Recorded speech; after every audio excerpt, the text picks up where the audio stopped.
밥 먹었어요? 라는 질문이 단순한 인사가 아닌 깊은 관심의 표현이 될 수 있을까요?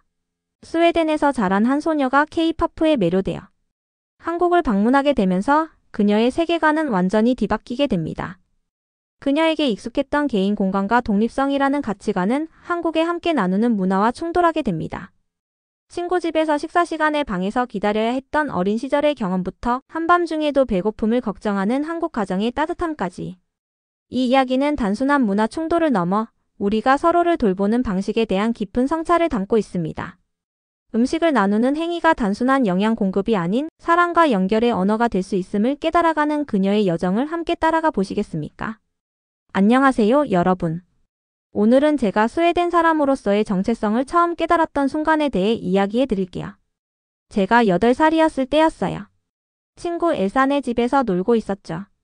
우리는 몇 시간 동안 뒷마당을 뛰어다니며 나무도 오르고 떨어진 나뭇가지로 작은 요새도 만들고 있었어요. 오후 햇살이 우리 얼굴을 따뜻하게 비추는 동안 우리는 웃고 놀면서 시간을 보내고 있었답니다. 하늘이 주황빛으로 물들기 시작했을 때 엘사 엄마가 뒷문에서 우리를 불렀어요. 저녁 식사 시간이 됐다고요.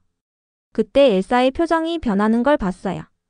엘사는 저를 보더니 엄마를 쳐다봤는데 아무 말도 하지 않았어요. 두 사람 사이에 무언가 말없는 대화가 오가고 있었죠. 그러더니 엘사 엄마가 저에게 미소를 지으며 엘사의 방을 가리켰어요. 엄마는 제게 그들이 저녁을 먹는 동안 방에서 기다릴 수 있다고 했어요. 만화책 한 권을 건네며 오래 걸리지 않을 거라고 말했죠. 저는 손에 만화책을 들고 방으로 걸어가면서 혼란스러웠지만 화가 나진 않았어요. 이건 스웨덴에선 아주 평범한 일이었으니까요. 저는 엘사의 깔끔한 침대, 그 파란색과 흰색 줄무늬 이불 위에 앉아 있었어요. 벽을 통해 조용한 저녁 식사 소리가 들려오고 있었죠. 포크와 나이프가 접시에 부딪히는 소리, 사람들이 조용히 이야기하는 소리, 때로는 웃음소리도 들렸어요. 저는 만화책을 넘기고 있었지만 사실 읽고 있진 않았어요. 그저 기다리고만 있었죠. 그때는 이게 이상하게 느껴지지 않았어요. 스웨덴에서는 개인 공간에 관한 규칙이 있었거든요. 미리 계획하지 않으면 음식을 함께 나누지 않았어요. 우리는 다른 사람에게 부담이 되고 싶지 않았죠. 부모님은 이것이 예의라고 가르치셨어요. 학교에서는 모든 아이가 자기 도시락을 가져왔어요. 친구네 집에 놀러 갈 때도 저는 종종 제 간식을 싸갔죠. 부모님은 이게 존중을 보여주는 거라고 말씀하셨어요. 아무도 당신에게 음식을 주는 것을 강요받지 않아야 해요. 당신이 배고프다고 해서 누구도 불편함을 느끼면 안 되죠. 저는 어른들이 식당 계산서를 꼼꼼하게 나누는 모습을 보며 자랐어요. 아버지는 친구들이나 심지어 자기 형제인 삼촌과 식사한 후에도 계산기를 꺼내셨어요. 마지막 크로나까지 각자 얼마를 내야 하는지 계산하셨죠. 아버지는 이게 공정하다고 설명하셨어요. 모두가 자신이 먹은 것에 대해 돈을 내요. 아무도 빚지지 않고 아무도 어색함을 느끼지 않는 거죠. 고등학생이 되었을 때 저는 K-팝 음악을 발견했어요. 한국에서 온 밝은 색상, 활기찬 춤, 그리고 중독성 있는 노래들이 제 방을 가득 채우고 있었죠. 거울 앞에서 방탄소년단 춤 동작을 연습하고 있었어요. 블랙핑크 가사를 외우고 있었고요. 한국은 마법 같은 곳으로 느껴졌어요. 조용하고 실용적인 스웨덴과는 너무 달랐죠. 서울에 사는 유나라는 온라인 친구가 생겼어요. 우리는 컴퓨터로 밤늦게 이야기를 나누곤 했죠. 그녀가 한국 문화에 대해 알려주고 있었어요. 한국인들은 만날 때마다 밥 먹었어? 라고 묻는다고 설명해 줬어요. 그것이 그들이 관심을 보이는 방식이라고요. 이 말을 듣고 혼란스러웠던 기억이 나요. 스웨덴에서는 누군가의 식사에 대해 묻는 것이 너무 개인적이고 거의 무례하게 느껴질 테니까요. 제가 점심으로 무엇을 먹었는지 왜 누군가 신경 쓸까요? 그건 그들의 일이 아니었어요. 예의 바른 행동은 사람들을 내버려 두고 공간을 주고 개인적인 질문을 하지 않는 것이라고 믿고 있었죠. 당시에는 이런 스웨덴식 생각들이 얼마나 깊이 제 일부가 되어 있는지 깨닫지 못했어요. 그것들은 제가 결코 넘지 않는 보이지 않는 선 같은 거였어요. 모든 사람이 자신만의 공간, 자신만의 음식, 자신만의 계산서를 가진 세계에서 편안함을 느끼고 있었죠. 존중을 보여준다는 것은 거리를 유지한다는 의미였으니까요. 그리고 그것은 식사를 함께하는 것처럼 단순한 일로부터 시작될 거였죠. 스웨덴에서는 겨울날이 매우 짧아요. 해가 일찍 지고 사람들은 각자의 아파트, 각자의 식탁으로 서둘러 집에 가요. 우리는 불을 켜고 각자의 식사를 해요. 우리는 함께 있지만 혼자예요. 이것이 제가 알던 것이었어요. 이것이 제 평범한 세계였죠. 모든 것은 유나와의 영상통화 중에 일어났어요. 컴퓨터 화면 속 유나의 얼굴은 조금 흐릿했지만 그녀의 밝은 미소는 여전히 잘 보이고 있었죠. 우리는 자주 제게는 밤늦게, 서울에 있는 그녀에게는 아침 시간에 통화를 하곤 했어요. 그날 유나가 제 심장을 빠르게 뛰게 만드는 제안을 했어요. 여름방학 동안 서울에 있는 그녀를 방문하자고 초대한 거예요. 6개월 동안이나 그녀의 가족과 함께 지낼 수 있다고 했죠. 저는 거의 숨도 쉬지 않고 가만히 앉아 있었어요. 6개월 동안 한국에서, 음악 비디오와 드라마에서만 봤던 그곳에서, 제가 가장 좋아하는 K-팝 스타들의 나라에서, 춥고 조용한 스웨덴과는 너무 다른 나라에서 말이에요. 저는 유나에게 물었어요. 정말 부모님이 낯선 사람이 그렇게 오랫동안 집에 머무는 것을 괜찮아 하실지요? 유나는 웃으며 오히려 제가 그들과 함께 머물지 않으면 실망하실 거라고 말했어요. 유나 어머니께서는 이미 저에게 해주고 싶은 음식들을 계획하고 계셨다고 했죠. 이건 제게 너무나 이상하게 느껴졌어요. 스웨덴에서는 손님을 저녁 식사에 초대하는 것이 꽤 신중히 계획해야 하는 일이었거든요. 누군가를 6개월 동안 머물게 한다는 건 거의 상상할 수 없는 일이었죠. 그날 저녁 식사 때 저는 부모님께 그 초대에 대해 말씀드렸어요. 접시 위에 연어를 불안하게 이리저리 밀면서 부모님이 뭐라고 하실지 걱정하고 있었죠. 아버지는 돈과 안전에 관한 실용적인 질문들을 하셨어요. 어머니는 학교를 빠지는 것이 문제가 되지 않을지 궁금해 하셨고요. 하지만 두 분 모두 제가 얼마나 가고 싶어 하는지 알아차리셨어요. 어머니는 제가 몇 년 동안 한국에 푹 빠져 있었다고 말씀하셨죠. 아마도 직접 볼 때가 된 것 같다고요. 다음 몇 주는 준비로 바쁘게 지나갔어요.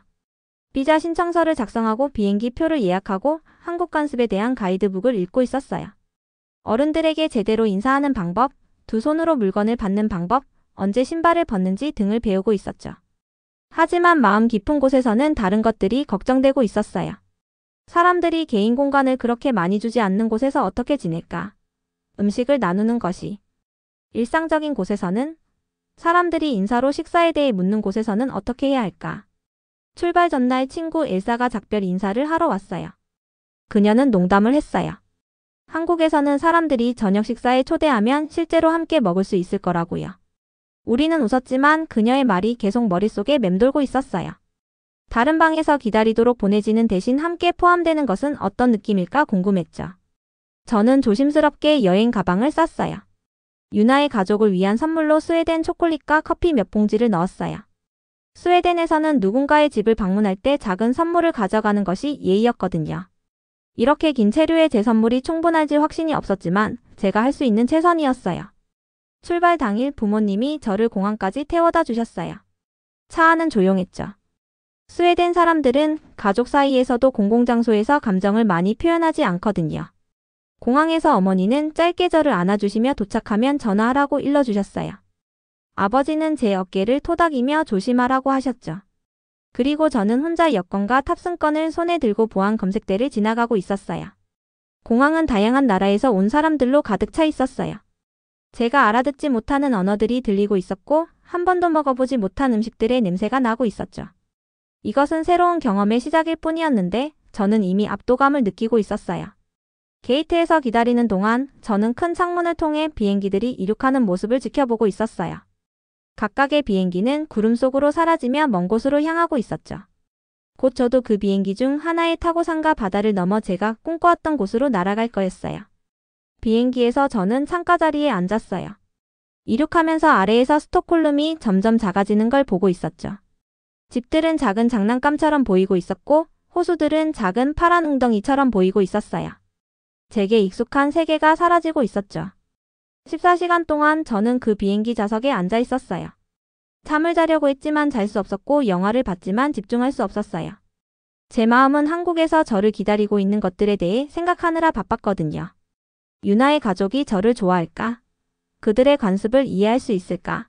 창피한 실수를 하지는 않을까? 그들의 생활 방식에 적응하지 못하면 어떡하지? 승무원이 인천국제공항으로 하강을 시작한다고 안내했어요. 긴장감에 배가 꽉 조여오는 느낌이었어요. 창밖을 내다보니 아래에 새로운 나라가 보이고 있었죠. 시야가 닿는 한 멀리까지 건물들이 늘어서 있었어요. 평평한 스웨덴보다 더 산이 많은 땅이었고 모든 것이 달라 보이고 있었어요. 비행기가 착륙할 때 저는 깊게 숨을 들이마셨어요. 새로운 세계로 발을 들여놓으려는 참이었으니까요. 음식을 함께 나누며 연결을 만드는 세계. 사람들이 더 가까운 거리에서 소통하는 세계. 식사에 대해 묻는 것이 진심 어린 관심을 나타내는 세계. 제가 정상이라고 생각했던 모든 것에 도전하는 세계였죠. 서울공항을 빠져나오는 순간 뜨겁고 끈적한 공기가 담요처럼 저를 감싸 안았어요. 거의 하루 종일 비행기에 앉아있다 보니 다리는 후들거리고 머리는 멍한 상태였죠. 지금이 낮인지 밤인지도 헷갈리고 있었어요. 제 몸은 지금이 몇 시인지 혼란스러워하고 있었답니다. 그때 유나가 보였어요. 팔을 미친 듯이 흔들며 위아래로 뛰고 있었죠. 부모님은 옆에서 제 이름이 적힌 알록달록한 팻말을 들고 서 있었어요. 그 팻말에는 스웨덴과 한국 국기가 그려져 있었답니다. 유나는 제게 달려와 두 팔로 저를 꽉 안아줬어요. 저는 조금 굳어졌죠. 스웨덴에서는 아주 잘 아는 사람이 아니면 안아주지 않거든요. 이것이 제가 적응해야 할 많은 차이점 중 첫 번째였답니다. 그들의 아파트로 가는 길은 꿈의 세계로 들어가는 것 같았어요. 밤의 서울은 스톡홀름과 전혀 달랐죠. 밝은 네온 간판들이 파란색, 분홍색, 초록색으로 어둠을 밝히고 있었어요. 높은 건물들은 콘크리트와 유리로 된 거대한 나무처럼 하늘을 향해 뻗어 있었고요. 밤이 늦었는데도 많은 사람들이 인도를 가득 채우고 있었어요. 스웨덴이었다면 이 시간의 거리는 텅 비어 있었을 거예요. 차창 밖으로는 아직 문을 열고 있는 식당들이 보였어요. 사람들이 테이블에 함께 앉아 큰 접시에 음식을 나눠 먹고 있었죠. 길거리 상인들은 제가 한 번도 보지 못한 간식들을 팔고 있었고요. 열린 차창을 통해 흘러들어오는 냄새는 매콤하고 낯설었어요. 유나의 어머니가 앞좌석에서 돌아보며 제가 맛볼 수 있게 많은 한국 음식을 준비했다고 말씀하셨어요. 저는 그렇게 하실 필요가 없다고, 특히 이렇게 늦은 밤에는 말이죠. 스웨덴에서는 자정이 넘으면 절대 정식 식사를 내지 않거든요. 기껏해야 샌드위치나 남은 음식 정도? 하지만 제가 뭐라고 말하기도 전에 우리는 그들의 아파트 건물에 도착했어요. 제복을 입은 남자가 우리가 건물에 들어갈 때 인사를 했어요. 그는 우리를 위해 엘리베이터 버튼을 눌러주고 문이 닫힐 때 다시 인사를 했죠. 스웨덴에서는 아파트 건물에 이렇게 일하는 사람들이 없어요. 모든 사람들이 그냥 각자 오가죠. 그들의 아파트는 스웨덴에 있는 제 집보다 작았지만 따뜻하고 환영받는 느낌이었어요. 벽에는 가족 사진들이 걸려 있었고 창가에는 작은 식물들이 놓여 있었죠. 모든 것이 깔끔하고 정돈되어 있었어요. 유나는 입구에 신발을 어디에 두는지 보여줬고 저는 양말 차림으로 그녀를 따라 안으로 들어갔어요. 주변을 둘러볼 시간도 없이 유나 어머니가 저를 식탁으로 안내하셨어요. 식탁에는 이미 셀 수 없이 많은 요리들이 차려져 있었죠. 어떤 것은 작고 어떤 것은 컸지만 모두 제가 한 번도 보지 못한 색색깔의 음식들로 가득 차 있었어요. 붉은색의 매콤해 보이는 야채들, 검은 소스가 묻은 초록 잎사귀, 작은 은빛 생선들, 그리고 다른 많은 신비로운 음식들이 있었죠. 식탁 중앙에는 김이 모락모락 나는 냄비와 얇게 썬 고기 접시가 놓여 있었어요. 벽에 있는 시계를 흘끔 봤어요. 거의 새벽 1시였죠. 스웨덴에서는 이렇게 늦게 큰 식사를 절대 하지 않아요. 배고픈 채로 잠들고 아침까지 기다리는 게 일반적이죠. 하지만 여기서는 이 가족이 단지 저를 위해 늦게까지 잠들지 않고 잔치를 준비하고 있었어요. 유나는 보글보글 끓고 있는 냄비가 된장찌개라는 콩 페이스트로 만든 찌개라고 설명했어요. 그녀는 그것이 건강에 매우 좋다고 했죠. 고기는 삼겹살이었는데 식탁에 내장된 작은 그릴에서 구울 거라고 했어요. 저는 그릴이 있는 식탁은 처음 봤답니다. 유나의 아버지는 작은 잔에 맑은 액체를 따르고 계셨어요.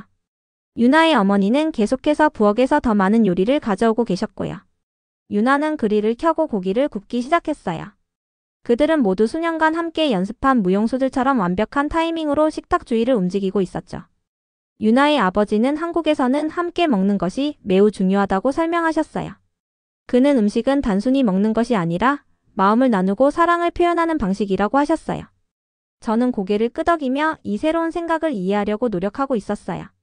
스웨덴에서는 사람들에게 공간을 주고 귀찮게 하지 않는 것으로 사랑을 표현하거든요. 여기서는 저를 먹이고 제가 배고프지 않도록 한밤중까지 깨어있는 것으로 사랑을 보여주고 있었어요. 저는 금속 젓가락을 사용해 보려고 했지만 자꾸 손가락에서 미끄러지고 있었어요. 스웨덴에서는 포크와 나이프를 사용하거든요.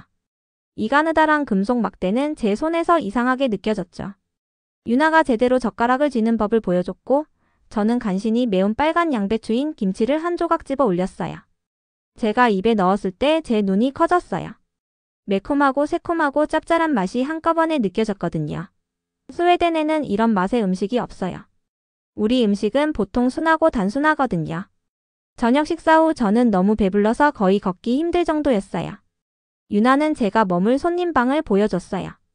침대는 땅에 가까웠고 집에 있는 제 침대처럼 높지 않았죠. 작은 책상, 옷장, 그리고 도시 불빛이 보이는 창문이 있었어요. 제가 화장품 가방을 풀고 있는데 문에서 부드러운 노크 소리가 들렸어요. 유나의 어머니였죠. 그녀는 작은 쟁반에 찻주전자와 썬 과일을 가져오고 있었어요. 그녀는 그것을 침대 옆 테이블에 놓으며 제가 밤중에 배고파서 깨어날 경우를 대비한 것이라고 말씀하셨어요. 그리고 나서 편안한 밤이 되길 바란다며 조용히 문을 닫으셨죠. 저는 침대 가장자리에 앉아 차와 과일을 바라보고 있었어요. 스웨덴에서는 잠자리에 들면 그걸로 끝이에요. 아무도 한밤중 간식을 가져다 주지 않죠. 아무도 당신이 배고파서 깰까봐 걱정하지 않아요. 그냥 아침 식사까지 기다리는 거죠. 제가 잠자리에 누워 서울의 낯선 소리가 창문을 통해 흘러들어오는 동안 저는 내면에서 무언가 변하고 있는 것을 느꼈어요. 사람들이 거리를 두어야 한다고 생각하고 식사에 관한 질문이 귀찮다고 여기고 음식을 나눠 먹는 것이 불편하다고 느꼈던 그 스웨덴 소녀가 이제 다르게 보기 시작하고 있었죠. 단 하룻밤 만에 제가 생각했던 친절함에 대한 이해가 도전받고 있었어요. 아마도 사람들을 돌보는 방법은 한 가지 올바른 방법만 있는 게 아닐지도 모르겠다는 생각이 들었죠. 이런 새로운 생각들이 머릿속에서 맴도는 가운데 저는 잠에 빠져들며 제가 들어선 이 새로운 세계에서 어떤 다른 놀라움들이 기다리고 있을지 궁금해하고 있었어요. 한국에서 어디를 가든 사람들은 저에게 같은 질문을 하고 있었어요. 밥 먹었어요? 부산에 있는 유나 할머니 댁을 방문했을 때도 할머니가 물어보셨고 유나네 아파트 근처 작은 가게 주인 아저씨도 제가 버블티를 살 때 물어보셨죠. 심지어 유나 친구들도 저를 만나고 몇 분 지나지 않아 같은 질문을 하고 있었어요. 처음에는 저는 아주 직접적으로 대답했어요. 네, 오늘 아침 8시에 아침 먹었어요 라든지 아니요, 하지만 아직 배고프지 않아요 라고 말했죠. 이 질문이 실제로는 음식에 관한 게 아니라는 걸 이해하지 못했어요.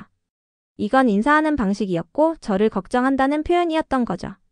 스웨덴에서는 누군가를 만났을 때 그런 개인적인 질문을 절대 하지 않거든요. 매일 한국의 음식 문화에 대한 새로운 놀라움이 찾아왔어요. 어느 저녁 유나 아버지가 큰 봉지 6개를 들고 집에 오셨어요. 각 봉지 안에는 서로 다른 종류의 프라이드 치킨이 들어있었죠. 제가 어떤 걸 가장 좋아할지 결정할 수 없어서 6가지 종류를 전부 사오신 거였어요. 스웨덴이었다면 아버지는 그냥 한 가지 맛만 골랐을 테고 아니면 미리 제가 어떤 걸 원하는지 물어봤을 거예요. 또 다른 날 어학원 교수님 중 한 분이 저를 점심 식사에 초대하셨어요. 처음에는 그냥 가벼운 초대라고 생각해서 거절했죠. 나중에 유나가 한국에서는 교수님들이 종종 식사를 통해 학생들을 멘토링한다고 설명해 줬어요.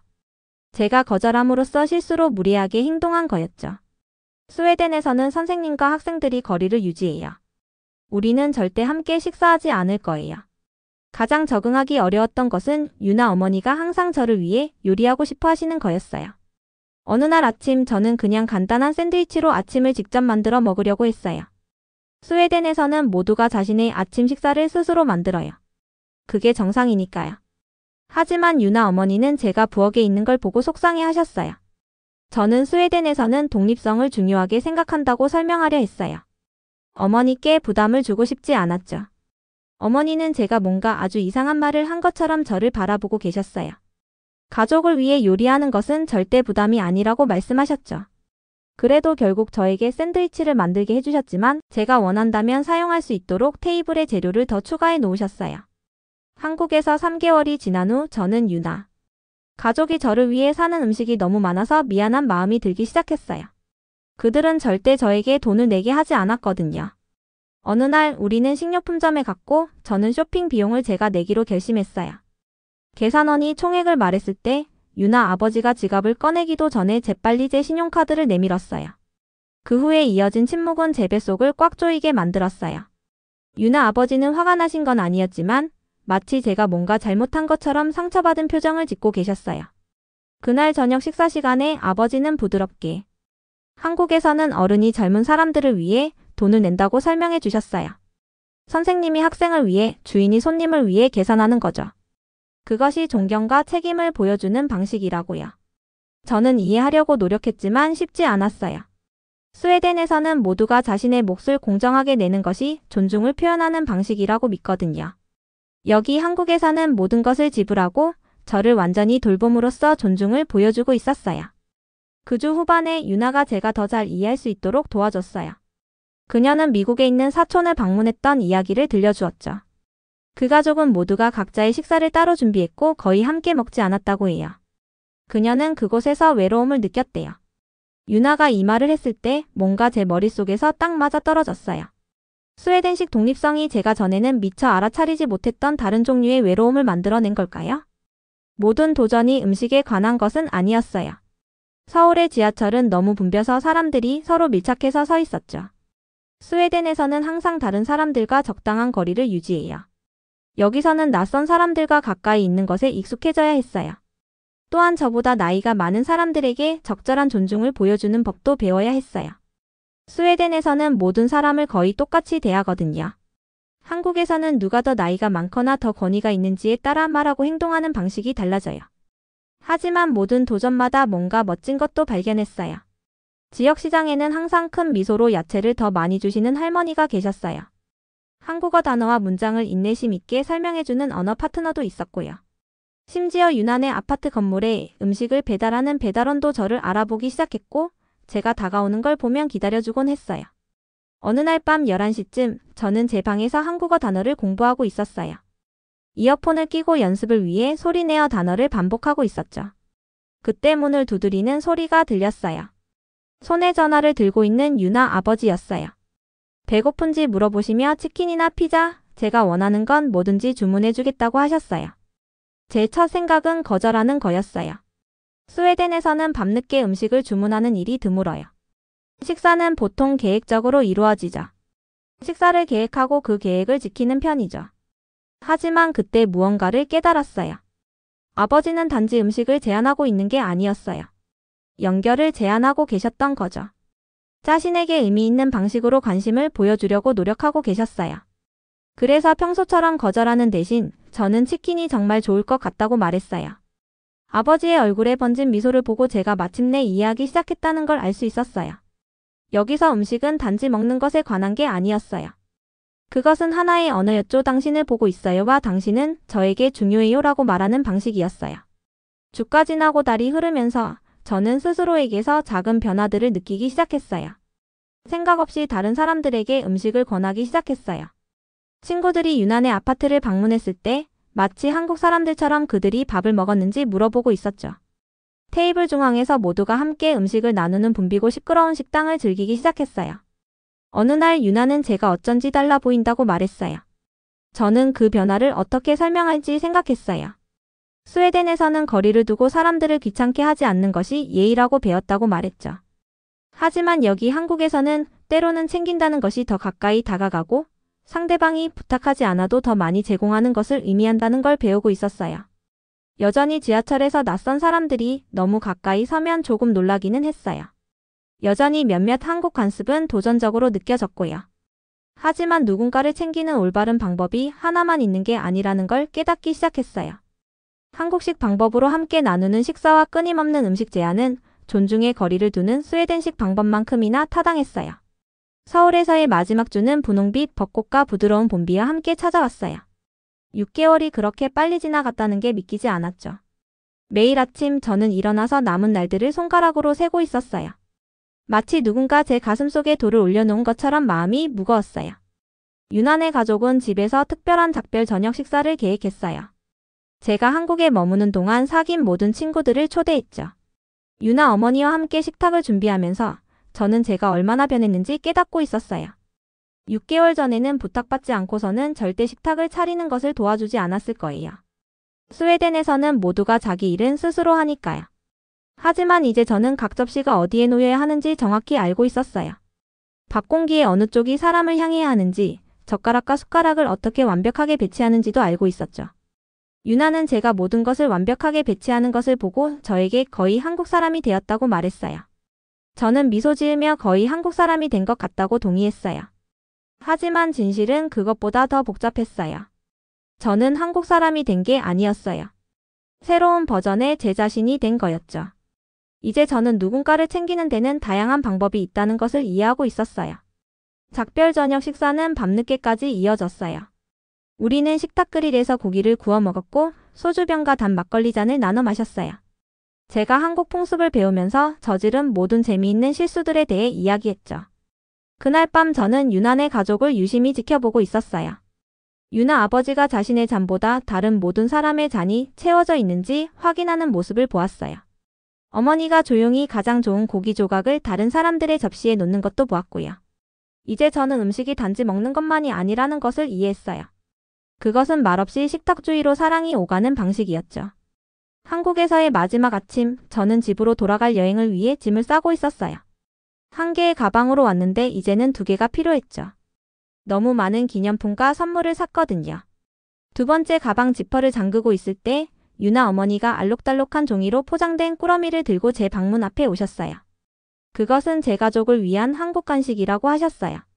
그리고 한국 요리법이 담긴 작은 요리책도 건네주셨어요. 스웨덴에서도 한국 음식을 만들 수 있도록 하기 위함이라고 하셨죠.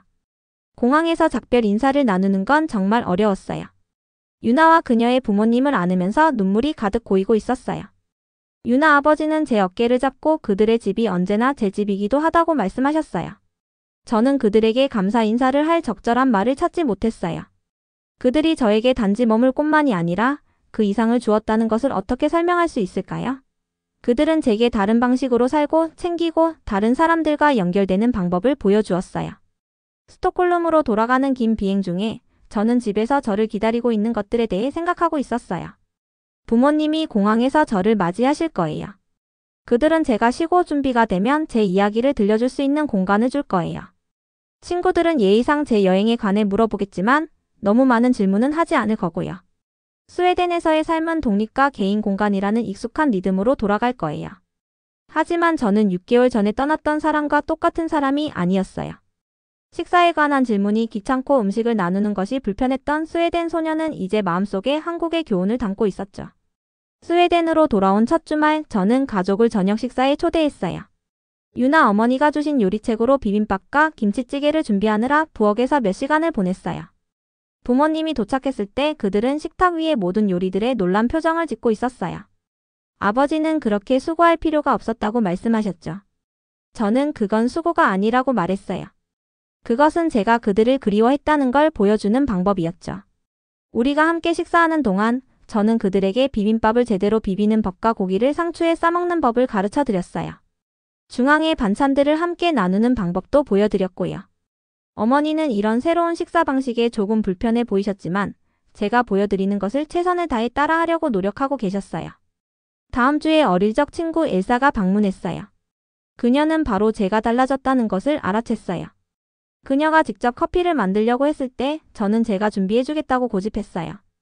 예전에는 이것이 스웨덴에서 정상적인 일이었을 거예요. 모두가 자기 일은 스스로 하니까요. 하지만 이제 저는 손님을 챙기고 싶었어요. 엘사는 무엇이 저를 변하게 했는지 물었어요. 저는 어떻게 설명할지 신중하게 생각했어요. 스웨덴에서는 사람들을 귀찮게 하지 않고 공간을 주는 것으로 존중을 표현한다고 말했죠. 하지만 한국에서는 때로는 챙긴다는 것이 더 가까이 다가가는 것임을 배웠다고요. 그것은 누군가 부탁하기 전에 먼저 제안하는 것이고 사람들이 배고프지 않다고 말하더라도 정말 그런지 확인하는 것을 의미한다고 설명했어요. 이제 한국에서 돌아온 지 2년이 지났는데 제 작은 아파트는 친구들 사이에서 항상 음식이 있고 항상 차가 있고 항상 더 오래 머물기를 권하는 곳으로 알려지게 됐어요. 저는 스웨덴식 양육과 한국이 가르쳐준 교훈 사이에서 균형을 찾았어요. 이제 저는 독립과 함께함이 같은 삶에 공존할 수 있다는 것을 이해하고 있었죠. 지난달 부모님은 이웃들을 초대해 모임을 가졌어요. 저는 어머니가 집 곳곳에 쿠키 접시를 추가로 놓는 것을 보고 놀랐어요. 원하는지 묻지 않고 모두에게 차를 제안하고 계셨죠. 나중에 어머니는 제가 여행에서 돌아온 후 했던 말에 대해 생각하고 있었다고 하셨어요. 가끔은 관심이 조금 더 밀어붙이는 것이 필요하다고 말씀하셨죠. 이 말을 들었을 때 저는 미소 지었어요. 어머니도 배우고 계셨던 거예요. 최근에 저는 한국에서 소포를 받았어요. 안에는 한국 간식 양념 그리고 유나의 메모가 들어 있었어요. 그녀의 어머니가 제가 잘 먹고 있는지 알고 싶어 하셨대요. 이걸 읽을 때 저는 더 이상 그 질문이 이상하게 느껴지지 않았어요. 대신 저는 소포와 함께 제 사진을 찍어 유나에게 메시지와 함께 보냈어요. 저는 잘 먹고 있다고 단지 몸을 위한 음식뿐만 아니라 마음을 위한 음식도 잘 먹고 있다고 말했어요. 한국으로의 여행은 저에게 기억과 요리법 이상의 것을 주었어요. 그것은 사람들 사이의 공간이 항상 예의와 거리로 채워지는 것이 가장 좋은 것은 아니라는 것을 가르쳐 주었죠. 때로는 함께 나누는 식사, 한밤중의 간식 또는 간단한 질문으로 채우는 것이 최선일 수 있어요. 이제 제 삶을 바라보면 창 밖으로는 스웨덴의 눈이 보이지만 부엌에서는 한국의 따뜻함을 느끼고 있어요. 저는 제 독립성도 소중히 여기지만 친구들을 제 식탁에 초대할 때 만들어지는 연결도 소중히 여기고 있어요. 집이란 단지 당신이 사는 곳이 아니라 누군가가 당신이 배고픈지 신경 쓰는 곳이라는 것을 배웠답니다. 시청해주셔서 감사합니다. 앞으로도 더 흥미롭고 특별한 이야기를 들고 찾아뵙겠습니다. 구독과 좋아요, 알림 설정 잊지 마시고 다음 영상에서 또 만나요.